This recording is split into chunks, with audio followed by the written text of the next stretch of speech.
Bismillahirrahmanirrahim. Assalamu alaikum students, with our lecture number 14.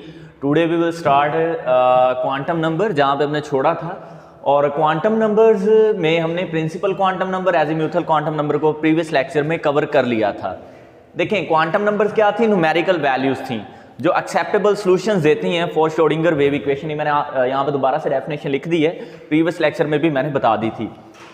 Principal quantum number जो था ये Bohr के एटॉमिक मॉडल को एक्सप्लेन करता था। ये जो क्वांटम नंबर था ये हमें बताता है कॉन्सेप्ट ऑफ शेल्स की एनर्जी और उनमें नंबर ऑफ इलेक्ट्रॉन्स। ये मैं आपको पूरा डिटेल में बता चुका हूँ और ये किसी पे डिपेंड नहीं करता था। एजीम्यूथल क्वांटम नंबर की अगर हम बात करें तो बोहर के मॉडल में एक डिफेक्ट था कि जब हम स्पेक्ट्रम ऑफ हाइड्रोजन, जो एमिशन स्पेक्ट्रम ऑफ हाइड्रोजन था, उसकी एक लाइन को जब हम हाई रिजॉल्विंग स्पेक्ट्रोफोटोमीटर में देखते थे तो वो एक लाइन बहुत सारी लाइंस में हमें स्प्लिट नजर आती थी। तो उसकी रीजन हमें पता चली कि जो हमारे पास शेल्स होते हैं उनके अंदर सब शेल्स यानी ऑर्बिटल्स होते हैं और उसको एक्सप्लेन करता है एजीम्यूथल क्वांटम नंबर। तो इसका मतलब ये हमें एक कॉन्सेप्ट ऑफ ऑर्बिटल देता है, उसके बाद ऑर्बिटल्स की शेप बताता है जिसमें एस स्फेरिकल होता है, पी हमारे पास डम्बल था और जो डी था वो सॉसेज था, जबकि जो एफ था वो कॉम्प्लेक्स शेप का था। तो इसके बाद हमने azimuthal quantum number S P D F जो ऑर्बिटल्स थे उसके अकॉर्डिंग हमने देखा कि उनमें कितने कितने इलेक्ट्रॉन्स जो थे वो आते थे। उसके बाद अब हम मूव करते हैं मैग्नेटिक क्वांटम नंबर पे। Magnetic quantum number long question के पॉइंट ऑफ व्यू से रिलेटेड अगर बात की जाए तो खासा इंपॉर्टेंट है मैग्नेटिक क्वांटम नंबर। देखें अब हम एक और डिफेक्ट की बात करेंगे जो बोहर के मॉडल में था। बोहर के मॉडल में काफी डिफेक्ट थे, वो हमने एक अलग से लेक्चर में देखे थे, वो लॉन्ग क्वेश्चन भी आ जाता है, इंपॉर्टेंट होते हैं वो।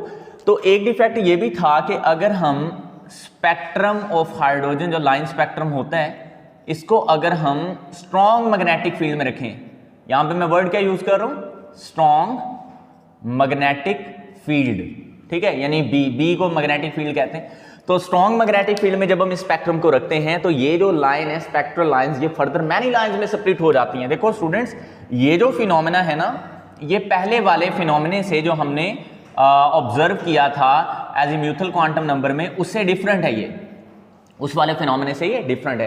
मैं दोबारा रिपीट कर देता हूं, एजीम्यूथल क्वांटम नंबर में ये हुआ था कि एक लाइन को हम रिजॉल्व करके जब देखते थे, जूम करके देखते थे, तो वो मैनी लाइंस में स्प्लिट नजर आती थी, वो एक अलग फिनोमेना था। लेकिन यहां पे क्या है कि जब हम स्पेक्ट्रम ऑफ हाइड्रोजन को स्ट्रॉन्ग मैग्नेटिक फील्ड में रखते हैं तो उसकी जो लाइंस थी जिनको हम स्पेक्ट्रल लाइंस कहते हैं वो फर्दर मैनी लाइंस में स्प्लिट हो जाती थी और इस इफेक्ट को हम कहते थे ज़ीमैन्स इफेक्ट। ज़ीमैन्स इफेक्ट। इसी तरह एक स्टार्क इफेक्ट भी था, उसमें हमने देखा था, वो भी बोहर के मॉडल में एक डिफेक्ट था, उसमें हमने देखा था कि यही स्पेक्ट्रम को जब हम इलेक्ट्रिक फील्ड में रखते हैं तो ये लाइन स्प्लिट होती हैं। I am not talking about electric field, actually we are talking about Siemens effect, which is when emission spectrum of hydrogen is placed in strong magnetic field, then spectral lines are further split into many fine lines. This is called Siemens effect. अब Siemens effect को Bohr explain नहीं कर पाया कि जो spectral lines हैं वो further many lines में स्प्लिट क्यों होती हैं। तो इसको हम एक्सप्लेन करेंगे on the base of this magnetic quantum number and this is represented as m, small m, magnetic quantum number, ठीक है। और स्टूडेंट्स पहले हम देख लेते हैं ये हमें कौन कौन सी इंफॉर्मेशन प्रोवाइड करेगा मैग्नेटिक क्वांटम नंबर जो है, इंफॉर्मेशन ये यूजफुल होंगी हमारे लिए सॉल्व करने के लिए श्रोडिंगर की वेव इक्वेशन को और हमारा जो ये एक डिफेक्ट था बोहर के मॉडल में उसको। तो सबसे पहले तो ये हमें बताएगा orientations of atomic orbitals in space। मतलब सबसे जो इंपॉर्टेंट चीज है ये हमें बताएगा कि जो जैसे ऑर्बिटल एस है, पी है, डी है या एफ है, वो एक्स एक्सेस, वाई एक्सेस या जी एक्सेस में कहां कहां हो सकते हैं, यानी स्पेस में उनकी ओरिएंटेशन, उनकी मौजूदगी, उनकी डायरेक्शन कहां पे होगी। और जो सबसे इंपॉर्टेंट बात है ये हमें बताएगा डी जनरेट एटॉमिक ऑर्बिटल्स के बारे में, एटॉमिक ऑर्बिटल्स के बारे में। ये सबसे इंपॉर्टेंट चीज है, डी जनरेट एटॉमिक ऑर्बिटल्स के बारे में, यानी डी जनरेसी बताएगा। The word is D generate, DEGENERATE, D generate. इसका क्या मतलब होता है ये मैं आगे चल के आपको बताता हूं, ठीक है। डी जनरेट ऑर्बिटल्स को बेसिकली थोड़ा सा मैं आपको हिंट दे देता हूं, ऐसे एटॉमिक ऑर्बिटल्स होते हैं जिनकी एनर्जी एंड शेप ये सेम होती है, एनर्जी और शेप क्या रहती है, सेम, लेकिन इनकी ओरिएंटेशन डिफरेंट होती है। डिफरेंट क्या होती है, ओरिएंटेशन, ये डिफरेंट होती है। ऐसे एटॉमिक ऑर्बिटल्स जिनकी शेप और एनर्जी एक जैसी हो लेकिन उनकी ओरिएंटेशन डिफरेंट हो in 3 dimensional space, such type of atomic orbitals will be known as degenerate atomic orbitals. और इस मैग्नेटिक क्वांटम नंबर की हेल्प से हम एक तो ओरिएंटेशन बताएंगे एटॉमिक ऑर्बिटल्स की स्पेस के अंदर, दूसरा हम बताएंगे उनकी डीजेनरेसी के बारे में। और डीजेनरेसी क्या है मैंने आपको बता दिया।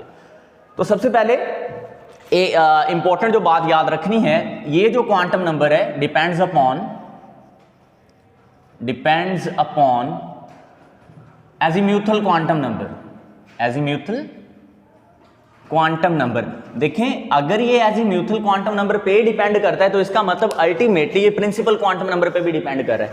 मतलब magnetic quantum number azimuthal quantum number के ऊपर डिपेंड करता है, फिर ये जाहिर बात है एजीम्यूथल जो कि प्रिंसिपल पे डिपेंड करता है, तो मैग्नेटिक इन दोनों पे डिपेंड करता है। तो शुरू करते हैं। जब हमारे पास L इज इक्वल टू 0 था, L इज इक्वल टू 0, ये एजीम्यूथल क्वांटम नंबर को L से रिप्रेजेंट करते हैं। जब L की वैल्यू 0 थी, अगर आपने प्रीवियस लेक्चर नहीं सुना तो इसकी आपको समझ नहीं आने वाली स्टूडेंट, तो पहले प्रीवियस लेक्चर सुने अगर आपने वो नहीं सुना। अगर L की वैल्यू हमारे पास क्या है 0, तो हमारे पास स्टूडेंट ऑर्बिटल कौन सा था, s orbital. Yes of course we have s orbital for L is equal to 0। ये मैंने आपको बताया था L की जब भी वैल्यू 0 होगी हमारे पास s ऑर्बिटल हुआ करेगा। तो एक बात यहां पे मैं बताना आपको भूल गया, ये जो मैग्नेटिक क्वांटम नंबर है हमारा, इसको m से रिप्रेजेंट करते हैं और इसकी वैल्यू होती है 0, -+1, -+2, -+3 एंड सो ऑन। क्लियर? यानी ये 0 भी हो सकती है, माइनस में भी हो सकती है, लेकिन होगी इंटीजर में, पॉजिटिव भी हो सकती है। तो जब L की वैल्यू 0 होती है तो m की भी a की वैल्यू होती है और वो है 0। इसका भी ये मतलब है जब L की वैल्यू 0 थी तो ऑर्बिटल कौन सा था, s ऑर्बिटल, तो उसके लिए m की वैल्यवैल्यू क्या आई, 0, यानी एक वैल्यू आई।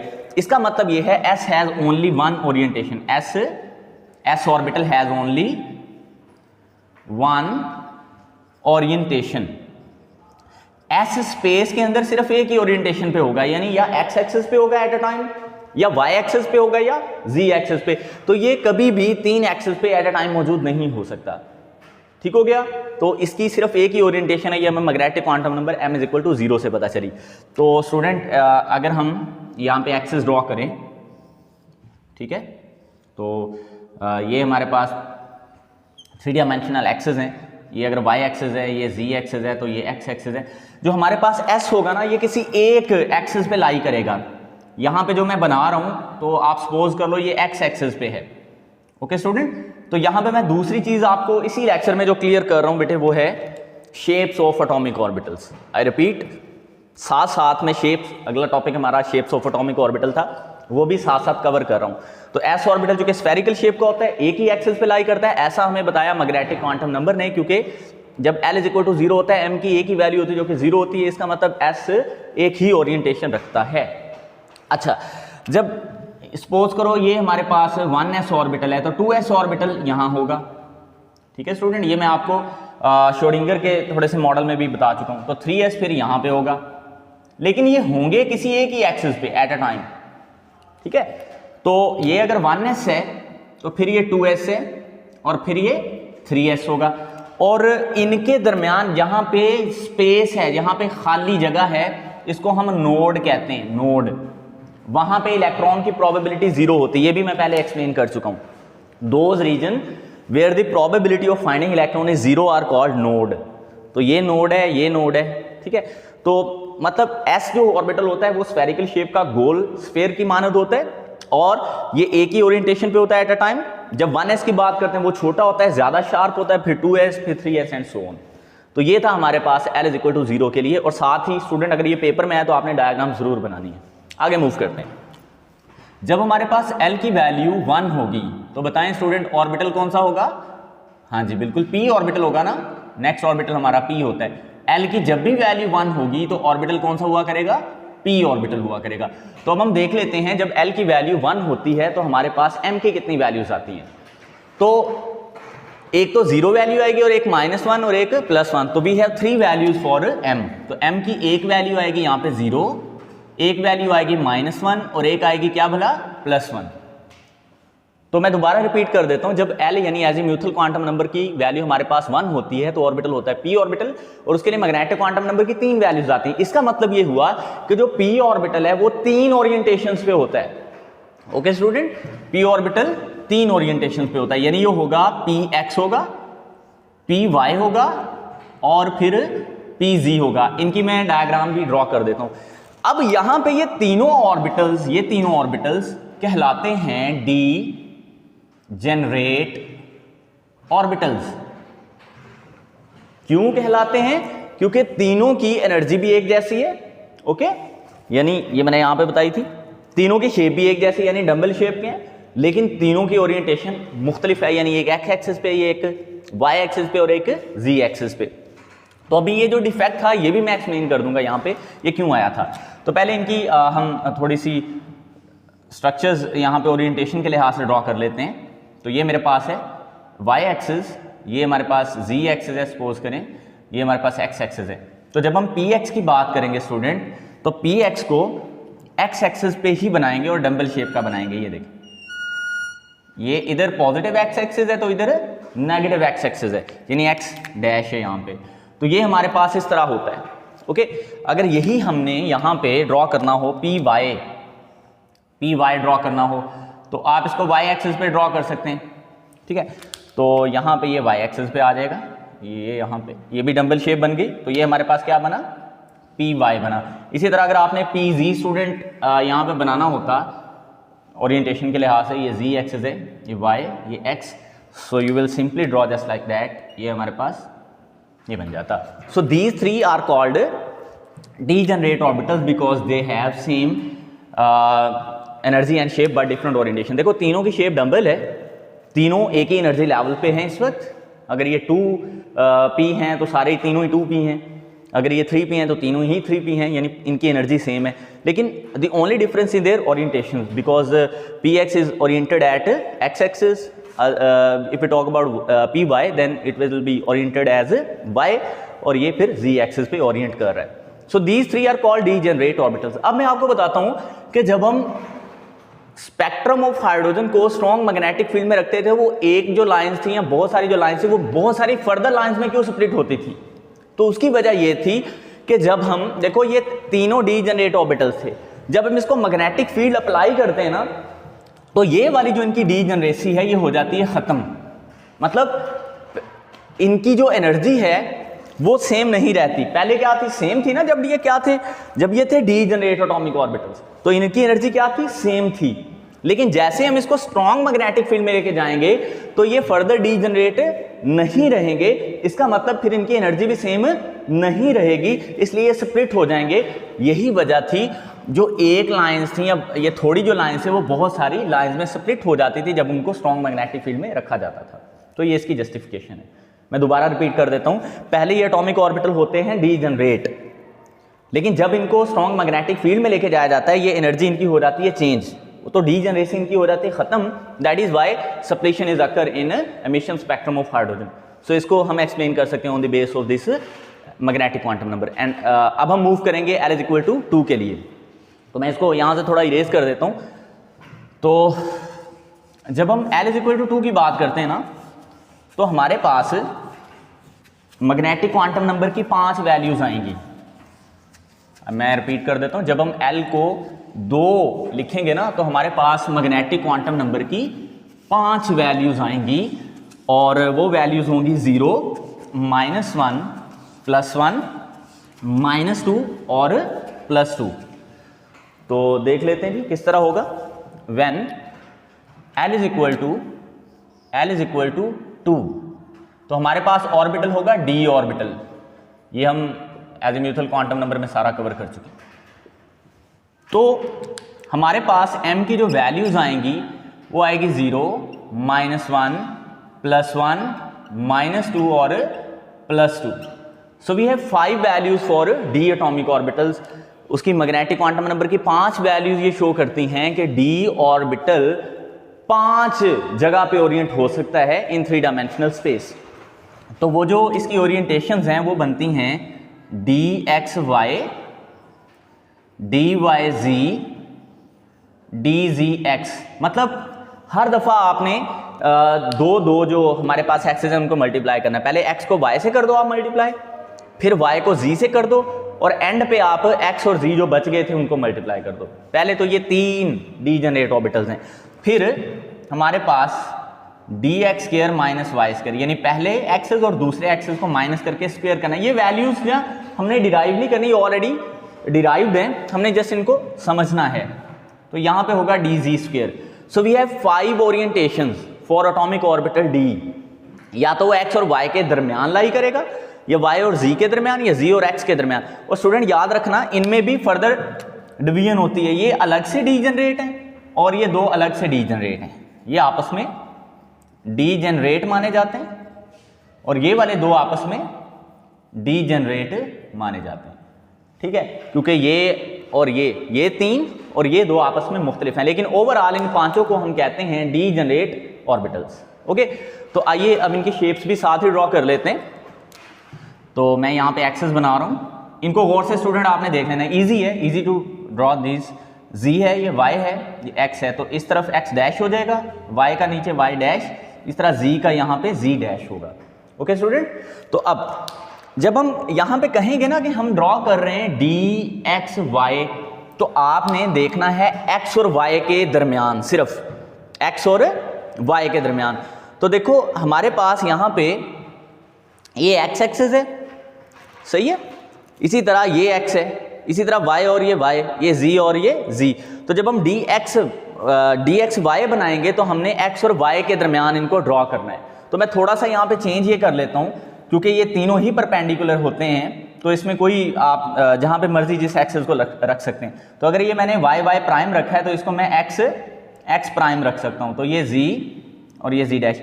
मैं फिर रिपीट कर रहा हूँ, इस तरह कोई फर्क नहीं पड़ता क्योंकि तीनों ही ये परपेंडिकुलर है, x y और z। तो अब हम बनाने क्या लगे हैं, हमने x और y के दरमियान बनाना है। तो देखो ये x है हमारे पास, ये y है, तो ये आपके पास इस तरह सॉसेज स्ट्रक्चर हमारे पास, क्योंकि ये सॉसेज स्ट्रक्चर का होता है ना, इस तरह होती है, इस तरह। तो हमने यही बनाना है यहाँ पे। देखो ये x और y के दरमियान आया, नीचे भी आपने देखो x और y के दरमियान बनाना है। तो ये हमारे पास बन गया है dxy। आई रिपीटेड अगेन, ये हमारे पास क्या बन गया, dxy। तो अब हम आगे मूव करते हैं। नेक्स्ट हमारे पास यहाँ पे अगर हम ये हमारे पास है y, अगर सपोज करो ये इसको z मान लो, मैंने अभी बताया जिसको मर्जी आप x या y z रख सकते हैं, ये x डैश, इसी तरह ये y डैश और ये z डैश। अगर यहाँ पे मैं लिखूँ dyz, तो मैं इसको y और z के दरमियान बनाऊंगा। ओके, तो y मेरे पास क्या है यहाँ पे, ये y और ये z, तो ये यहाँ पे बनेंगे, यहाँ और यहाँ, इसी तरह ये y और z, तो ये यहाँ। तो मतलब ये स्पेस में इस तरह ओरिएंटेड होंगे y और z के दरमियान। ओके, y और z के दरमियान ये ओरिएंटेड होंगे। इसी तरह अगर मैंने dzx बनाना हो, dzx, तो मैं पहले इस तरह एक्सेस ड्रॉ कर लूँगा, इस तरह ये z हो गया, ये z डैश, इस तरह y डैश, x और ये x डैश। तो चूंकि मैंने z और x के दरमियान बनाना है तो ये z है और यहाँ नीचे x है, तो ये इसके दरमियान, इस तरह ये x डैश और ये z डैश, तो ये यहाँ पे होगा। लेकिन स्टूडेंट ये वाले जो दोनों हैं ये एक्सेस के ऊपर लाई करेंगे, क्योंकि ये स्क्वायर में है, तो इनकी भी बनाना सिखा देता हूँ। dx square minus y square के लिए आप बनाओगे, पहले इस तरह एक्सेस ड्रॉ कर लें आप। ये हमारे पास z एक्सेस है, ये z डैश, इस तरह y डैश, x और ये x डैश। तो अब आप क्या करोगे, x वाला x एक्सेस के ऊपर बनाओगे यूँ डम्बल शेप ये, और y वाला y के ऊपर बनाओगे, तो ये भी सॉसेज ही स्ट्रक्चर है। जब हम स्क्वायर की बात करते हैं तो आपने एक्सेस के ऊपर बनाने हैं, लेकिन जब हम वैसे x y z या zx की बात करते हैं तो आपने एक्सेस के दरमियान बनाने। यही वजह, ये 3 अलग से डीजनरेट है और ये 2 अलग से डीजनरेट है। ये एक्सेस के दरमियान लाई करते हैं और ये एक्सेस के ऊपर लाई करते हैं, स्क्वायर वाले। और अब हमारा आखिरी रह गया है dz स्क्वायर।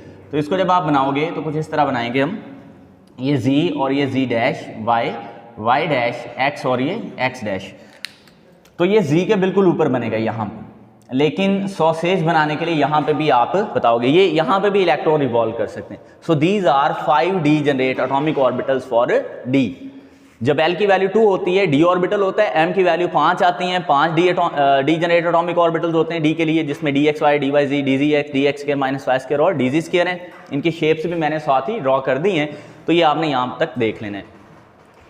तो यहाँ पे हमारी एक एक्सप्लेनेशन होगी कि जो मैग्नेटिक फील्ड में हम स्पेक्ट्रम ऑफ हाइड्रोजन को रखते थे वो फर्दर सेपरेट इसलिए हो जाता था क्योंकि इन एटॉमिक ऑर्बिटल्स की डीजनरेसी जो थी वो खत्म हो जाती थी।